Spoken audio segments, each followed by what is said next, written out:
Good morning. This is Holly with Holly's Joys, and we're here today with a scripture study. And I am going to refer to a couple of notes that I made, and I'm going to be reading from another phone. So I apologize for the glare in my glasses, but it's going to be the shaking the dust off your feet, release, refocus, and renew. When to walk away and keep peace in your heart while doing it. So that's what I'm going to be talking about. And this is Matthew 10, 7 through 14. And I circled verse 8, so we'll see where I did that. So, what to do when you're not received?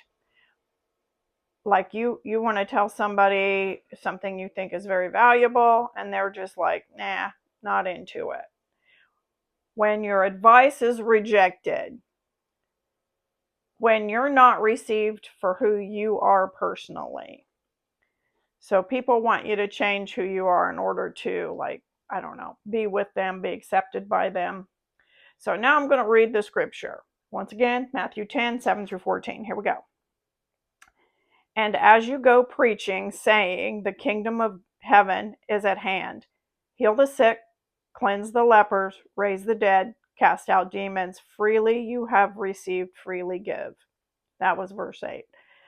Provide neither gold nor silver nor copper in your money belts, nor bag for your journey, nor tunics, nor sandals, nor staffs, for a worker is worthy of his food. Now, whatever city or town you enter, inquire who is in it worthy, and stay there until you go out. And when you go into a household, greet it.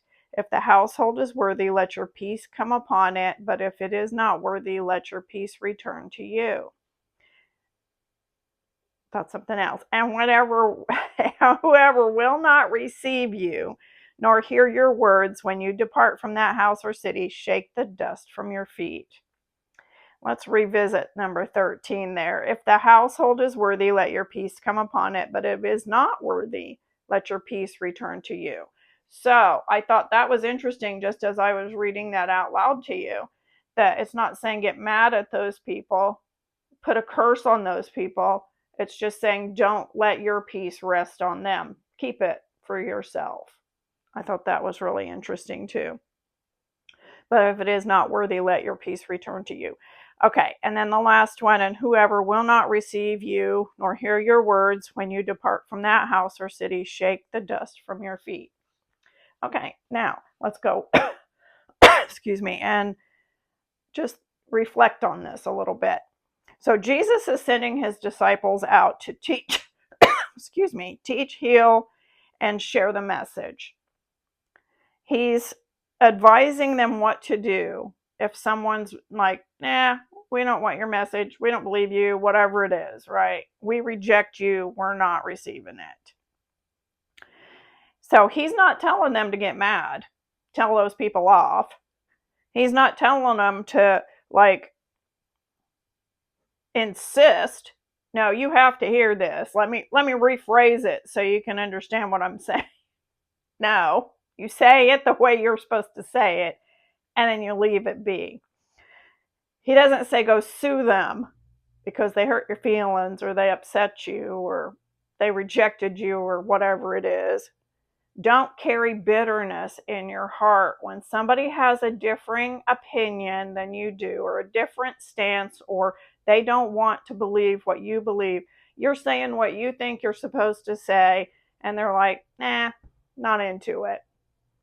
You just don't bless them with your peace. You just walk. Okay, wait, actually, I'm not going to say they just walk off. Let's see what Jesus said to do. Okay. So, he's talking about put your boundary up, right? Engage with these people. If it's not a good engagement, you just release it and walk off. Use your discernment, which I thought was really a good one too. Understand where your responsibility starts and ends. So I'm responsible for me, my dominion. I'm over myself. I'm told to do this. Say I'm a disciple and he's telling me to go out and do these things. So I go do them. That's my responsibility. That's where it starts. That's where it ends. I'm not responsible for how someone else receives what I'm saying. That is not my responsibility. That is that person's responsibility. So letting go. So when somebody doesn't receive what you're saying in a way that you would like them to or expected them to, you just move on. You don't like muster up a lot of resentment about it. Just don't sit and chew on it. You just be like, yep, that's theirs. Like, between them and God, them and their higher power, them and themselves, I don't know, whoever. And that's that. Faith and dominion. Trust in your own mission. If you believe you're supposed to do XYZ, then you should do XYZ. I have to put a caveat there and say as long as it doesn't infringe on anyone else's consent. So, even if other people don't get what you're doing. Okay, it's like walking through a garden. I don't know if you've ever gardened before, but if you walk through, or even in my yard, just walking through the yard, you'll see patches where the dirt just does not foster growth for grass or plants, whatever. And you don't just, I know you can put a lot of effort and energy into trying to get that to grow something, but just walk on to the next patch. It's really not that big of a deal. The cultivating is in ours right now, not in this particular area. So let's go through some everyday examples. So ending conversations or relationships that drain you. So you got somebody that, like, I don't know, drones on, super negative, whatever you're like not into, right? They want to talk single topic. You're just like, nah, not into. That is perfectly fine. That is not an indictment of either one of you.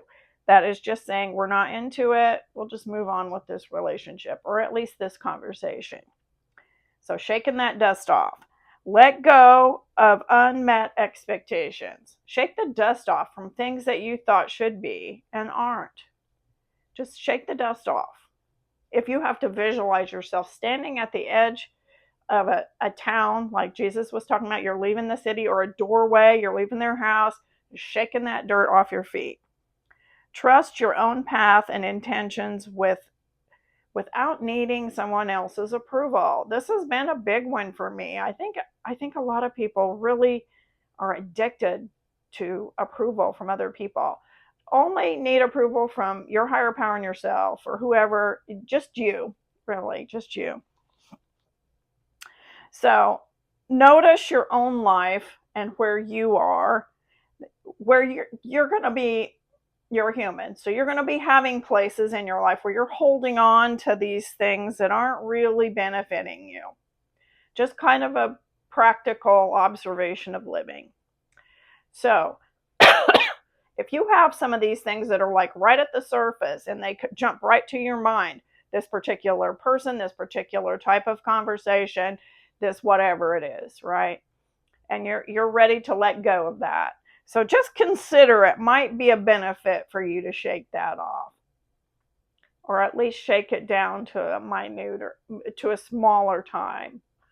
So I'm going to give you a small blessing, and it's going to be for you and I together. So here it is. May we, you and I, carry our purpose lightly. Release what no longer serves us, and trust that our energy is best spent where it can grow. And remember, Jesus said, shake it off, and he meant it. So I just really like that scripture, and it just encourages me that, there's a lot of things. So often I think we feel like we have to stay in it to win it. Nah, it's okay. And not only is it okay, but it's beneficial for us to learn how to remove ourselves from those situations where we feel like we're not growing and we're being forced into a small box of some kind.